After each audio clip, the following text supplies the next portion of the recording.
Everyone. Hello, everyone, and good afternoon. Welcome to the Center for Disaster Philanthropy's webinar, A Layered Disaster, Supporting Long-Term Recovery in Turkey and Syria. My name is Alex Gray, and I'm the Director of International Funds at the Center for Disaster Philanthropy, or CDP. My pronouns are he, him, his. I oversee all of the Center for Disaster Philanthropy's global funds and grant making, including our new Turkey and Syria Earthquake Recovery Fund. I've been working for almost 2 decades in international humanitarian policy and practice, including with NGOs such as Save the Children, Plan International, Relief International, and Sesame Workshop. I previously lived and worked in Turkey and in a number of other countries in the Middle East, including Syria and the many countries hosting Syrian refugees in the region. Personally, my heart aches for the many friends and ex-colleagues I have there, and they remain in my prayers. I am looking forward to talking to our speakers today about how we can help, both in Turkey and in Syria. Okay, now some housekeeping notes before we get started. You can submit questions at any time using the Q&A box at the bottom of your screen, and we will try to answer them at the end of the panel presentation.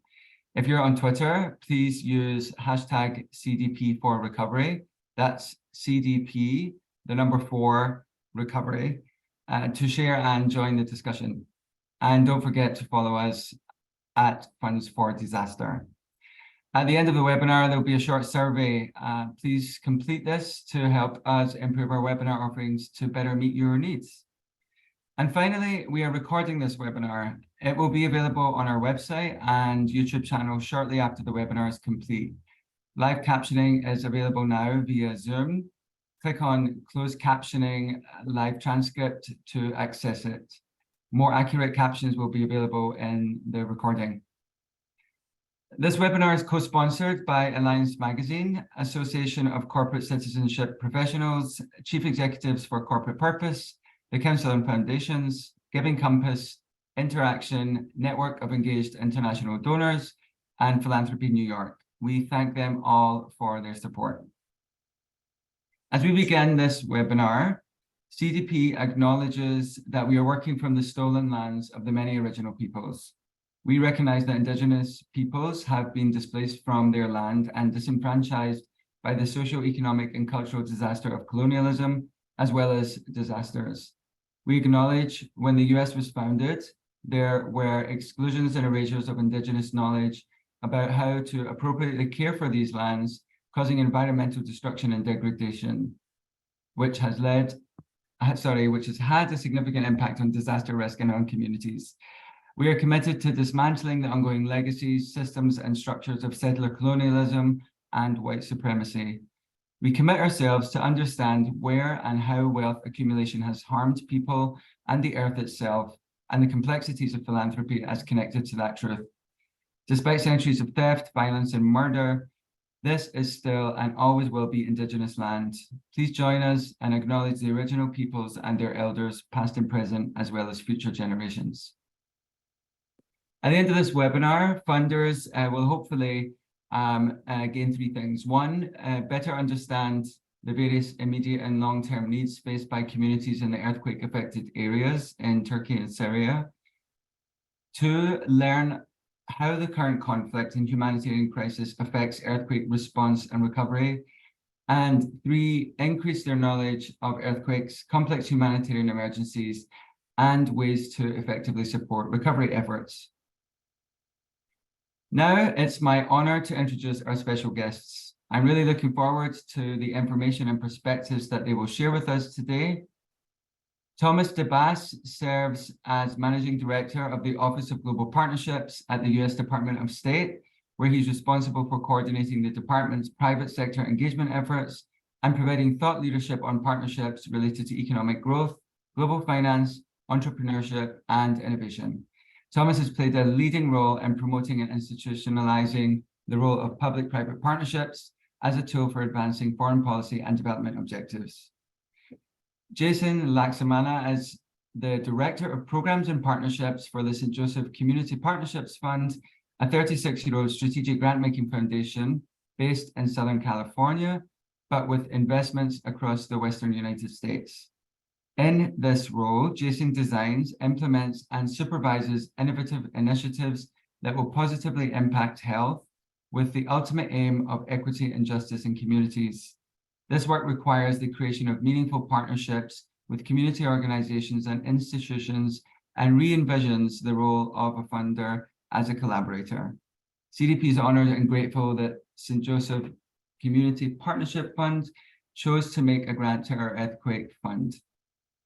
Alex Mahoney is the Deputy Director for the Office of Middle East, North Africa and Europe for the United States Agency for International Development, Bureau for Humanitarian Assistance, or BHA.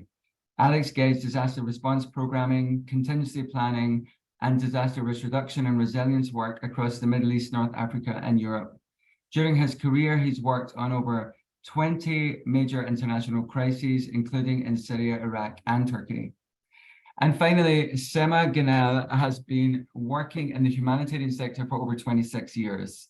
She has carried out project work in India, Afghanistan, Iran, Pakistan, and now focuses on work inside Turkey. In 2005, Sema became the founder and director of Hayata Destek, or Support to Life in English, a humanitarian aid organization with headquarters in Istanbul in Turkey. In addition to emergency relief and recovery work, Support to Life is involved in protection and resilience work for displaced populations. CDP is proud to have Support to Life as an active grantee partner, and I've had the pleasure of knowing Sema and Support to Life since around 2012 when I first moved to Turkey.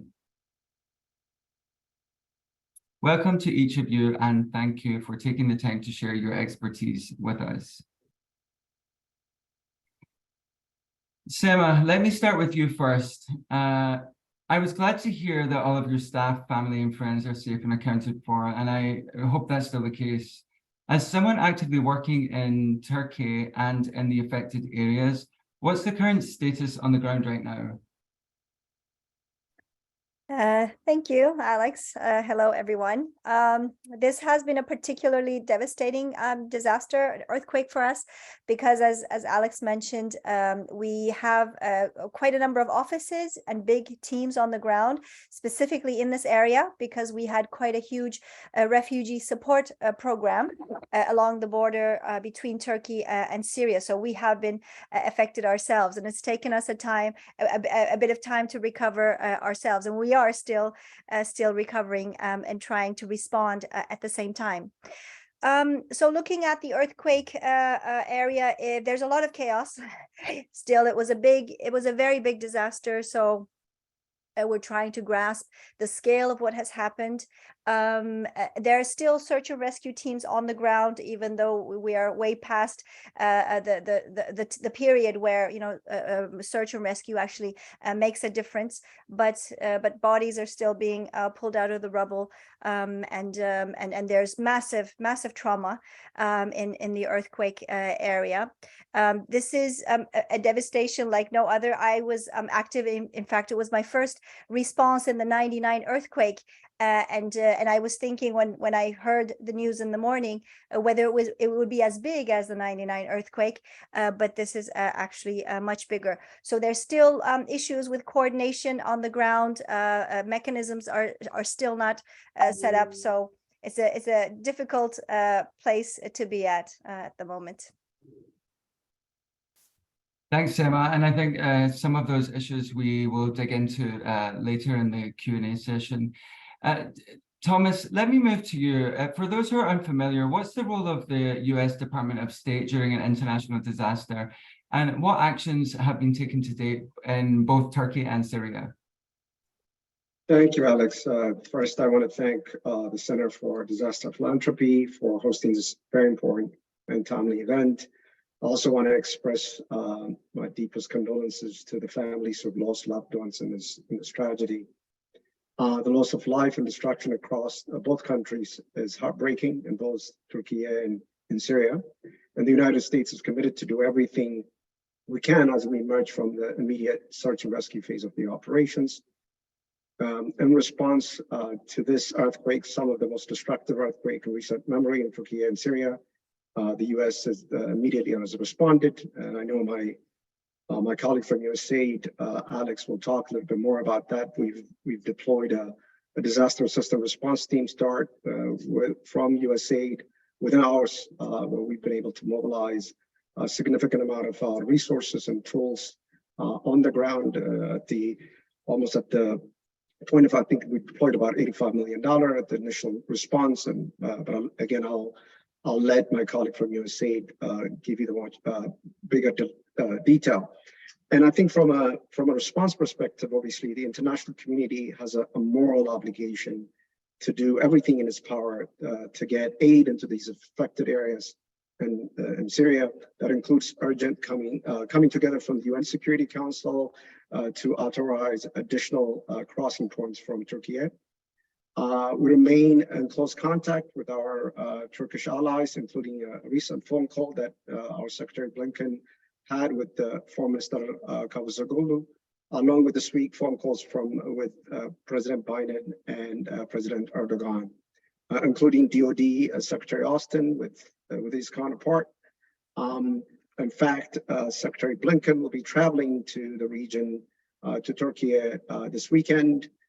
He will visit, obviously, the affected areas, and will also be going to the capital to consultations meetings with his counterparts, not only to express solidarity, but also to mobilize our allies in this important response in these critical phase of this disaster. Obviously, hope remains that we will continue to work as hard. We've had a mobilization of U.S. resources, including from the private sector, DoD, USAID, and every tool that, and not just the U.S. government, but also private citizens have done an amazing job in responding to it. We hope that will remain to be a sustained commitment, and that's essentially what we do. And my office, the Office of Global Partnerships, has been kind of the first responder when it comes to disaster, not just in this disaster, but also in previous disasters when it happened in the Philippines, and Haiti and other ones, is also to look for ways to mobilize the private sector and the public at large. And we hope to, using your platform, Alex, that we would like to make a call to the wider public that Turkey and Syria need all the resources that they require to respond to this crisis. So we hope that it's all hands on deck approach right now, and we hope to see much more robust response by the wider public and by the private sector to complement U.S. government response. So I'll pause on that note, and I'm sure Alex, my colleague from USAID, will be able to give you much more color in terms of USAID specific response on that as the lead, the disaster response agency. Thank you, Thomas. It's really reassuring to hear that level of solidarity and senior level support for the response efforts. And thank you for that segue as well to Alex. Alex, I'll ask you a similar question. What role does the Bureau for Humanitarian Assistance play, and what actions has your office taken? Sure, and first of all, thanks for hosting this event, and my condolences as well to everyone who lost family members in both Turkey and Syria. As Thomas said, USAID is the lead federal coordinator for international disaster assistance within the U.S. government. So hours after the earthquakes on February 6th, we rapidly mobilized to assist both the Turkish government for the response in Turkey and our humanitarian partners in Syria, all of this at the direction of President Biden. So in the first phase of the response, we've supported the Turkish government in their priority, which has been search and rescue operations. USAID has got a longstanding partnership with urban search and rescue teams from Fairfax County, Virginia, and Los Angeles County in California that are internationally certified. And so we work to deploy them very rapidly with support from the U.S. military, which helped transport them nearly 160 rescuers to search around the clock for survivors in Turkey. So they're now, they are attached to a disaster assistance response team, which is a USAID team of disaster experts, which leads the US response and coordinates with local authorities, other humanitarian organizations, and other US government personnel in the region. As the toll has continued to mount, we've also focused on addressing the vast humanitarian needs beyond search and rescue of people whose lives have been upended. So as Thomas said, on February 9th, we announced $85 million in immediate humanitarian funding. That is for both Turkey and Syria, and it's aimed at addressing the most pressing needs for millions of people in both countries. The funding is providing emergency food and critical shelter support. It supports winter supplies to help families brave the cold, healthcare services for trauma support, safe drinking water, hygiene and sanitation assistance. And that's for both Turkey and Syria as well. So we also recognize that the earthquake will have profound and devastating impacts on survivors and their communities. So the US is committed to helping in the recovery effort in any way we can. And as the needs become clearer, we're prepared to provide more funding in the coming days and weeks for people that need it most. Thanks, Alex. And yeah, I'd like to just thank you for you and your team's work on the response, and also thank you for mentioning recovery, which we'll come on to talk a little bit about later.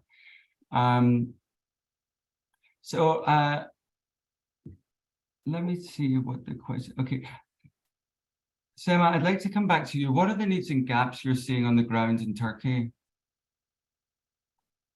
So in terms of gaps, I would talk in terms of what comes next, in a humanitarian crisis like this. First of all, there are enormous shelter needs. Obviously, a lot of structures were damaged or destroyed. So that is a remaining gap. There are health needs. There are, it's winter now, so there are needs for protection from the cold. So we're currently working with the Turkish government and local partners to identify what those needs are and identify what additional support we can do beyond the search and rescue phase. Thanks for that, Alex. Jason, I'd like to turn to you next. When you're making funding decisions for disasters, what factors do you consider and what motivated you to give to the earthquakes? Yeah, thank you. Thank you for having me here. And for our foundation was founded in 1985 directly to respond to the earthquake in Mexico. And so for the length of our history, we've had a focus on disaster response and resilience. So over the last few years, especially with the various earthquakes and humanitarian needs and human displacements, we've been monitoring and been involved where possible. For us, what we look at obviously is the scale, effect on communities, especially those that were already vulnerable or marginalized in those areas, knowing that, and I've been on a few webinars or as attendees, as an attendee before, and a lot of speakers will say disasters lay inequity bare. It lays it creates suffering, more suffering and struggle for those who are already struggling. So that is a deep interest of ours, especially in this time frame where equity is out there, is a word that's been used in the last few years. We know that this is something that it's not just things domestically here in the United States, but looking how equity is affected and created worldwide. When we look at disasters and investing in a response to disaster, we try to look at what are best practices, who is doing the work in and around the area, working with partners like the Center for Disaster Philanthropy to do due diligence and consider it through multiple lenses: climate change, as I said, equity, the immediate response, localization, and long-term recovery. I think it's balancing all of those together and looking at those groups that are active on the ground or have a potential to be active on the ground and investing in them in those relationships. What we hope to do with all of our investments is not to just here's a check and go, but how can we partner? How can we be there for the long term? That it's not just a relationship over the next few months, but something that we can mobilize our resources for the future, for the years to come in these areas.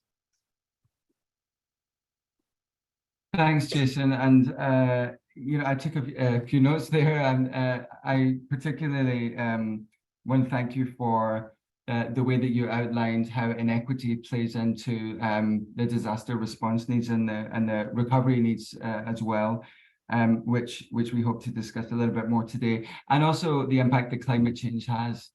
Sema, I'd like to come back to you. What are the needs and gaps that you're seeing on the ground in Turkey right now? Well, there's still a lot of movement in the area. People are trying to look for options. There are no temporary settlements available as of yet. We are not clear on how those are going to be set up. So there is a lot of movement, and when you are not able to reach the people in need, it's really difficult to plan your intervention. So I guess shelter is really important initially, to get people into temporary shelters where then we can start covering some of those other basic needs. Winterization we talked about is an important one. Water supply is a big problem in some areas, especially in Hatay Central, where water has not been running for a very long time. And that creates, of course, serious risks for public health. Food, there are only sporadic provision of food, some hot meals. But overall, it's very uncoordinated at the moment. There's a lot of aid coming in. Actually, people have really mobilized themselves, volunteers, they've mobilized resources, relief goods being brought in. But it's really difficult when there's not a proper coordination mechanism set up as of yet. So these are all taking time, but there's basically a need for everything. Alex also mentioned that you name it, there's a need for everything at the moment. So it's going to take a bit of time, I think, to really to provide relief in a more systematic way. Like I said, at the moment it's very sporadic, so it'll take a bit of time to settle. Thanks, Sema, for shining such a bright light on the diversity of needs. Thomas, we haven't seen as strong of an outpouring of institutional philanthropy as we normally do. What are you seeing from your vantage point? How's the private sector contributing? Great question. Obviously, I hope this webinar will change that, right? From a philanthropy perspective, that the need, we cannot, the US government or government responses, whether it's from Turkey or Syria and the UN and others, those responses are not going to be enough. So it's going to require a significant amount of, generosity and commitment for us to show solidarity with these nations.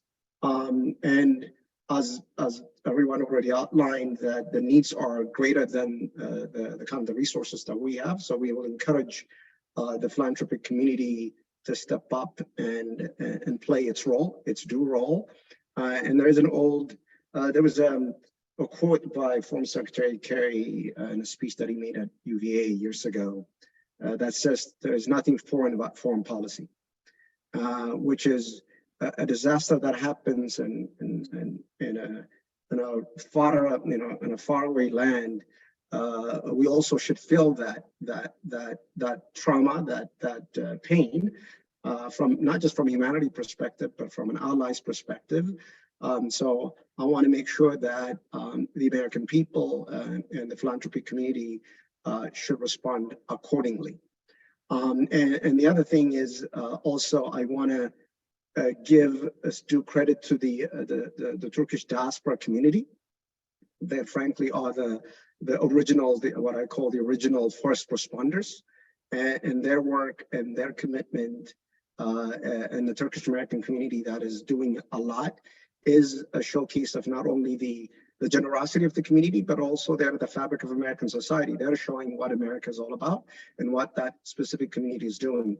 And so we want to echo and give and provide commend their generous work. But I want to make sure that we are recognizing, in the same way we recognize philanthropy community and the same way we recognize corporations who are doing things, the diaspora community is also doing both. I'm not just talking about the Turkish diaspora, but also the Syrian diaspora. We're doing a lot in that, and we've been doing events with them to make sure that we are providing the information that they need to do so.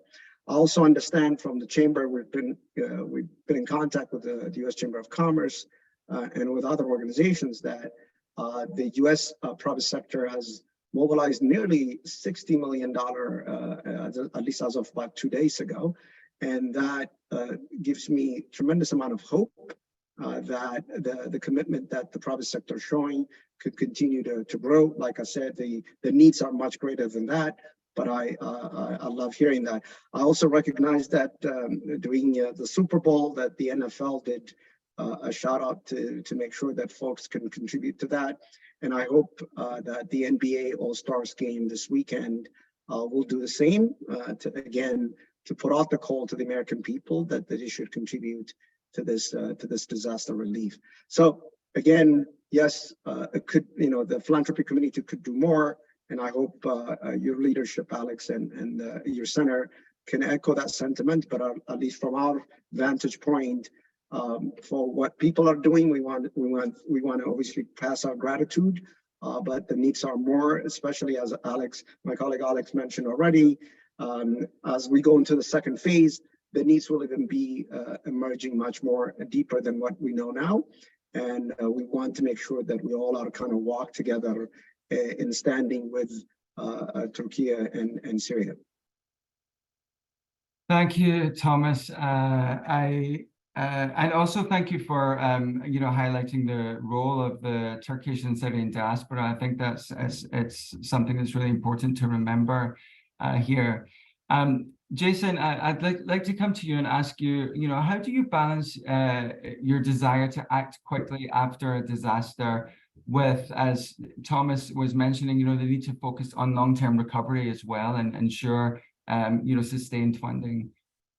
Yeah, it really is a question that I think all of us grapple with. I think when we see pictures and videos and news reports, as well as folks, personal contacts who are there on the ground, who are sharing the stories of suffering and stories of destruction in those areas, you want to put everything in. And I think for a lot of us, we put as much as we can in that immediate response. But also realizing that in this disaster, as well as in every other one, it's also about the long term, that it's not just about this news cycle or what happens this month, but really, this is really going to be a generational effort to rebuild and recover. So for us, it's always been about what we call kind of this yes to meeting the immediate needs now as much as we can, and thinking about how we take long-term recovery goals and position and emphasize long-term recovery. So that it is an easy thing to say, yes, but it is a complex task. So it's working with partners like CDP, like folks here on the panel, other relief agencies who we have long-term relationships with, to understand and prioritize what are those immediate needs, focusing on shelter, on food, on care, focusing on those communities maybe that are beyond the step or beyond the reach of some of the more well-known relief organizations. And then establishing a long-term recovery plan with those partners as well. Really looking and working with community leaders, stakeholders, identifying their priorities and developing a plan together for rebuilding and recovery. And then allocating our resources strategically. So knowing that at the front end of this situation, our foundation made a few grants, knowing that we will be investing and making grants into the future as well, that it's meeting that short-term relief need and long-term recovery, all the while engaging the community and monitoring progress. So, obviously, our foundation is not in those areas. We're a West Coast United States Foundation headquartered in Southern California. So for us, it's really having the right relationships, that we know that when we think of disasters, it's not a matter of if, it's a matter of when. And so starting now and starting actually years before, working with organizations like CDP, like other groups like Catholic Relief Services and several other groups who have relationships on the ground in across the world, that we can lean on, these partners that we can lean on, that we can talk to, that we can work with for that immediate response, but then collaboratively think together on how we can meet intermediate and longer term needs.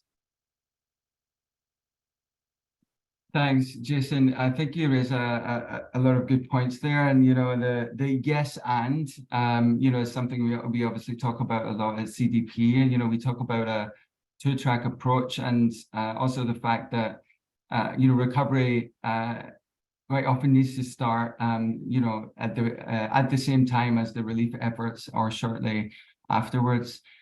So I also just want to acknowledge, thank you for highlighting and putting such a focus on the need for engaging the local community in all of these decisions, and building the response and recovery efforts that way. I have one more question for all of our speakers, and then we're going to go to our question and answer section. And just a reminder for our audience to put your questions in the Q&A box on the bottom of the screen. So I'd like to ask each of you what advice you would give funders to encourage them to donate to support recovery in Turkey and Syria. And maybe I will start with Sima, and I'll go to you. Thank you, Alex. We had just been speaking about the complexity of the crisis. Maybe just a few words on that, if I may. So this is already a disadvantaged part of the country. We're talking about the south, the southeast in particular, and it's an area that has seen an influx of refugees. There's a concentration of a refugee population, and it's been difficult in terms of the infrastructure and in the longer term integrating refugees into Turkish society. With the pandemic, refugees have been the hardest hit.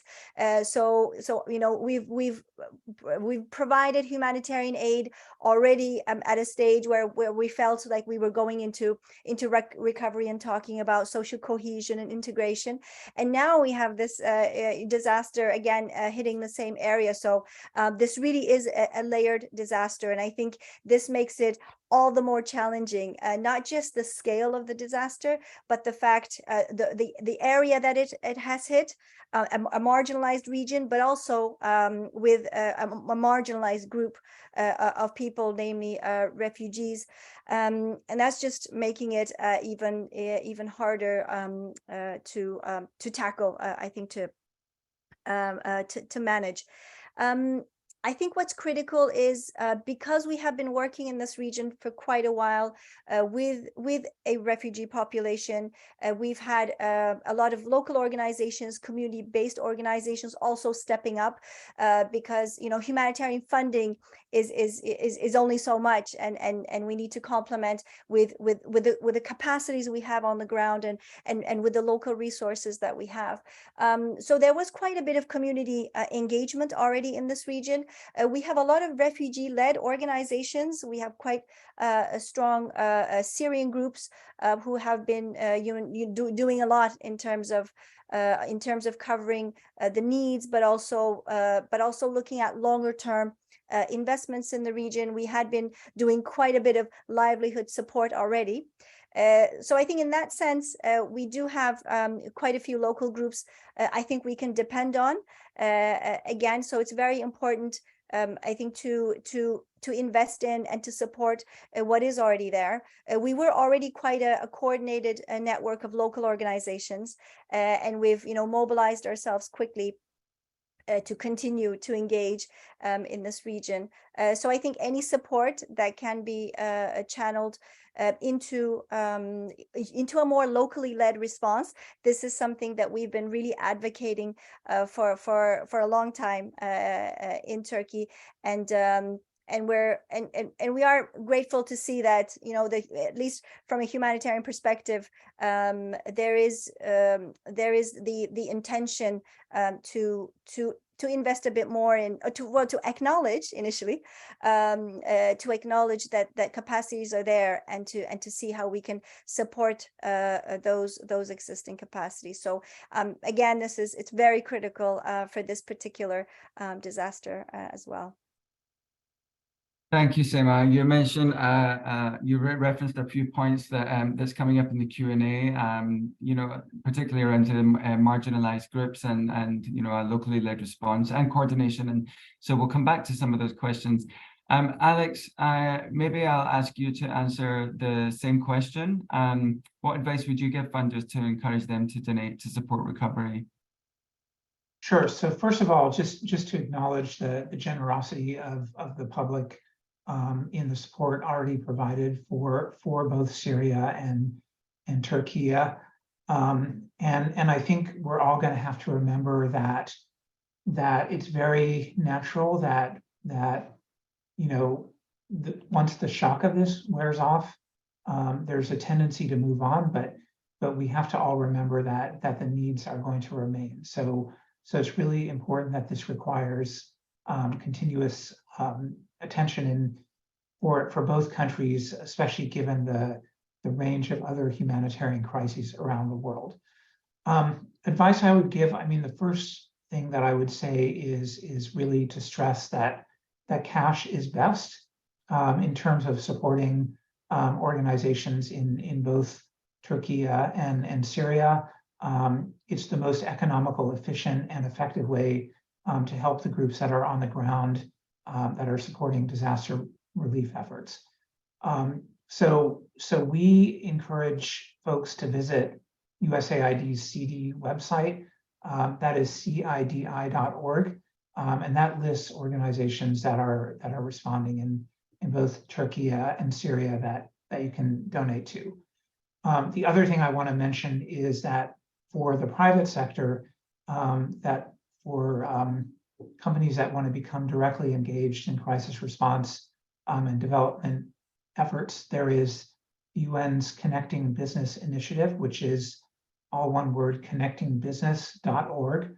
And that's putting together a business guide with information on how the private sector can engage in preparedness, response, and recovery efforts for this crisis.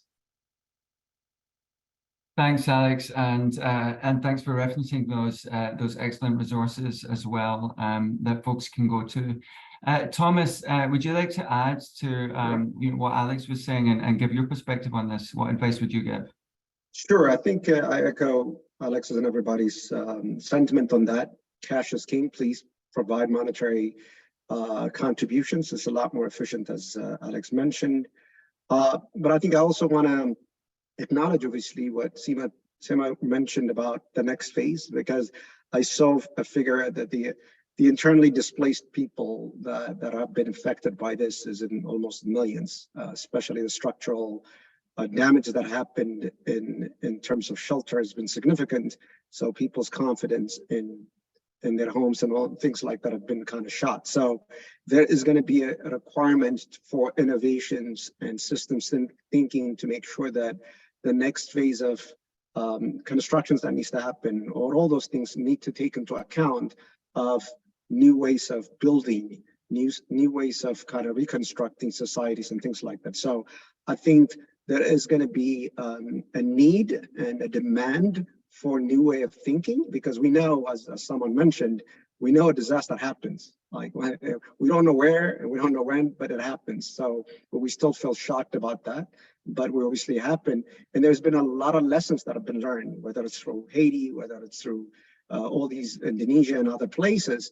And we want to make sure that people who are responding, who are contributing to things, can draw lessons from that and be able to lean on the expertise of my colleagues, Alex and his team, and USAID and all the other agencies and response units.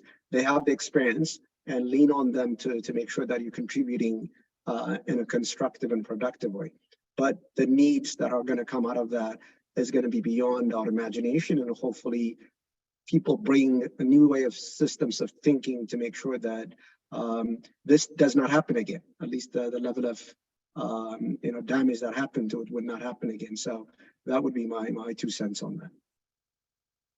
Thanks, Thomas. Yeah, the interesting point. It's not if, it's when. A couple of my colleagues, who are on the call, have recently written about this. The fact that we don't have seasonality anymore in disasters. It's something we should probably do away with. Jason, would you like to offer any additional advice that's not been covered yet?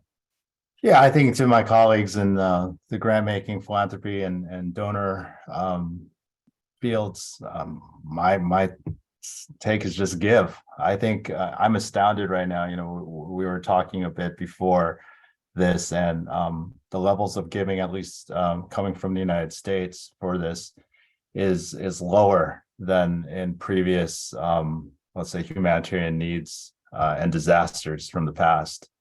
And what we're seeing is a cataclysmic level disaster in this area. And I get it. I think a lot of my funding partners, they're concerned about doing due diligence and making sure they're giving to the right partners. And by all means, I think that's the right thing to do. But I think when we have a disaster of this scale, there are already groups who are vetted, who many of them are on this call, or work with CDP. I think that's where we lean on those relationships. We may not know, and I mentioned this in my earlier comments, we're not on the ground in Turkey or Syria. I'm not, calling from Southern California, but we know people who are, and it's really working with those folks, trusting the networks that have been established.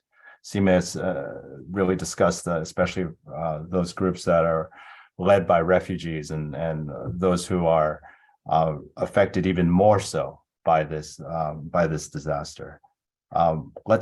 Let's trust those networks. And if we don't know them, I think this is the opportunity to know people who are working with them to build that trust. And as a funder, in situations like this, and funders get kind of finicky with reporting requirements and what is our impact.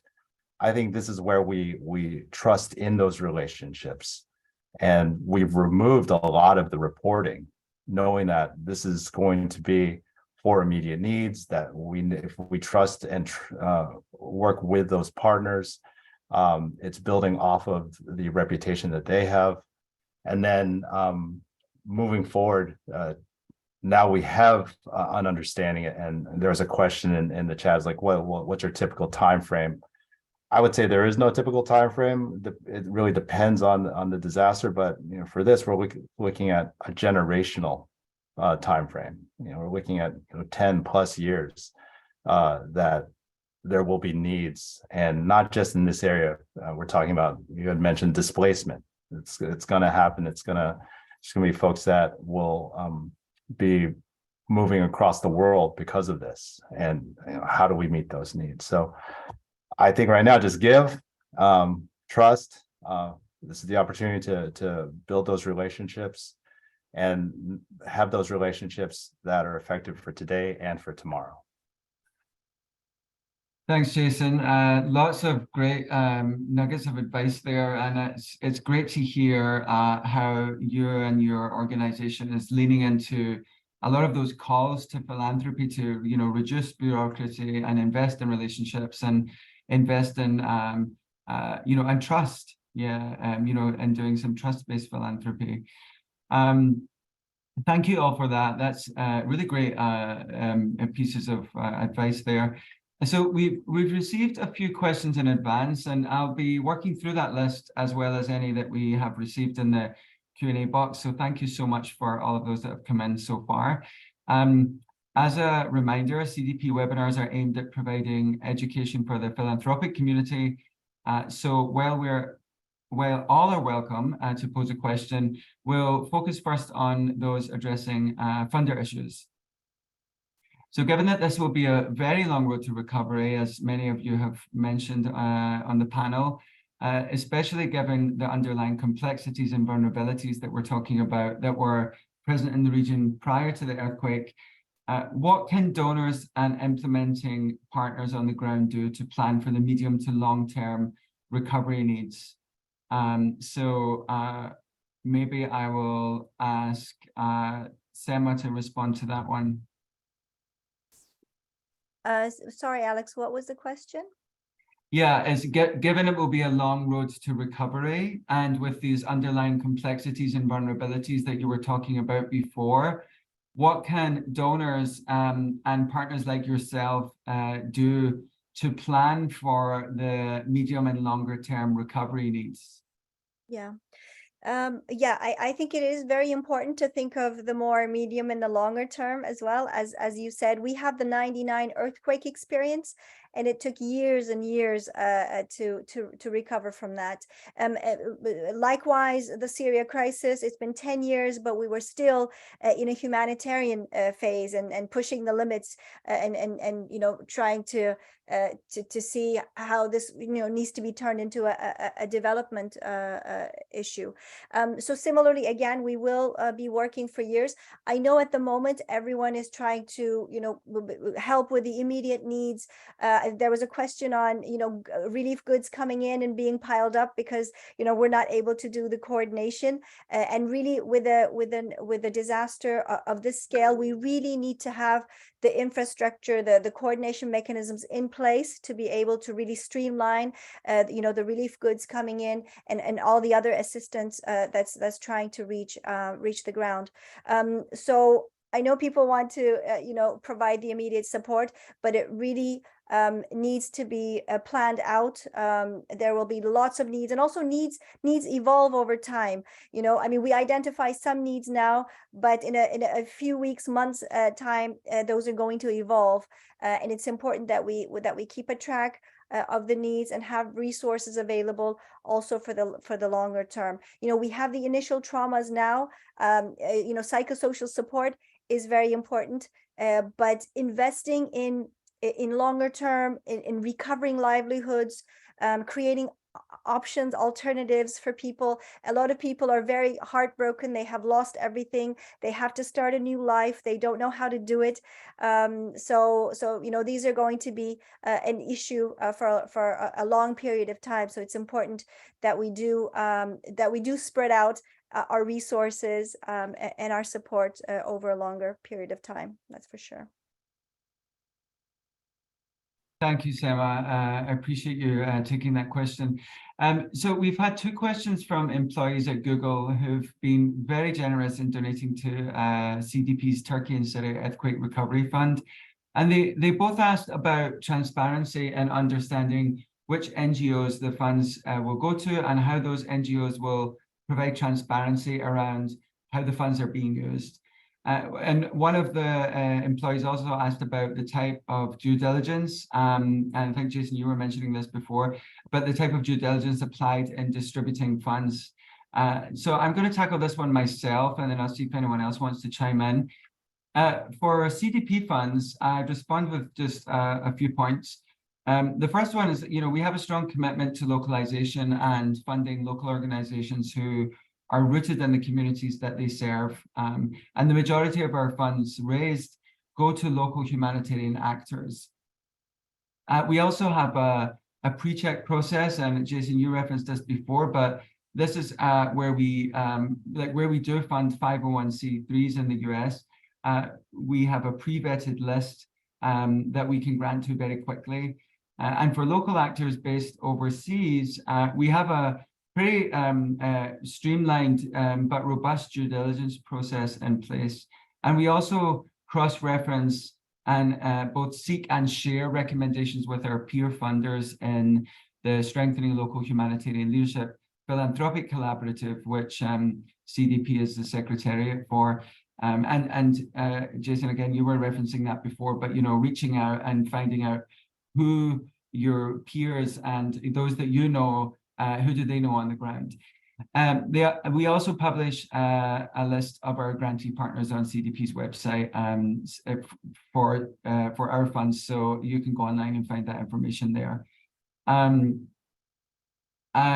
just looking at other questions that have come in, and maybe there's one around this nexus of humanitarian aid and development, and whether or if the funding is not even enough to cover emergency needs. How can you start thinking about the nexus and the long-term development? So Alex, I'll ask you that question. Do you want to make a comment on that? Sure. So as I said earlier, I think we all need to be thinking about the long term for both Turkey and Syria. I think obviously Turkey has got has got the capacity, a lot more capacity than Syria, because Syria has had a 10-year humanitarian crisis and years of war. So that's another thing to factor in. The US has been engaged in Syria in terms of humanitarian support for the last 10 years. And we expect that we will continue to be providing support in the country, going forward. So we're definitely looking at this in the long term. And for Turkey, we're also prepared to look at any needs beyond the immediate crisis. Thanks, Alex. Thomas, there's a question about how to ensure sanctions will not prevent life-saving support reaching populations, and another about the US government's financial commitment. Do you want to offer any comments on that? Sure, I'll do that. As just to echo Alex's sentiment about in Syria. The US government has showed a strong commitment to Syria. I think we've provided close to $15 billion since the start of the war in Syria, and I think we will showcase the same level of commitment and leadership to the Syrian people in response to this latest crisis.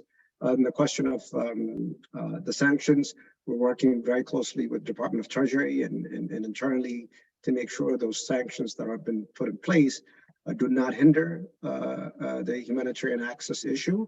We're committed to make sure that does not happen, and I think that's the main thing. We're working. There's an interagency coordination that's happening to make sure that the sanctions would not hinder access to those things. And what was your second question?